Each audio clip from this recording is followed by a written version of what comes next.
तो राम राम दोस्तों, आज आ चुके हैं धान लोडिंग के लिए। तो मैं अपने गाड़ी में बैठा हूँ और अपने गाड़ी को सब दिखाता हूँ। उसके बाद आप लोग दिखा रहे हैं धान लोडिंग हो रहा है टेलर में। तो ये रहा हमारा गाड़ी, एक कूलर वूलर सब लगाए हैं और धान लोडिंग हो रहा है। चलिए आपको तो फिर आ जाएंगे धान लोडिंग के लिए। बहुत ज़्यादा गाड़ी है इधर।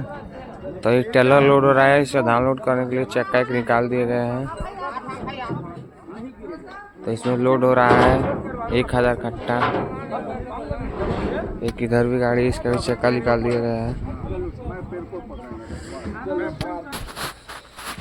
ये रहा सोसाइटी का ऑफिस, जो यहाँ भैया बैठे हैं। यहाँ सब कागज वागज बना के देते हैं गाड़ी वाड़ी का, जाने और आने का।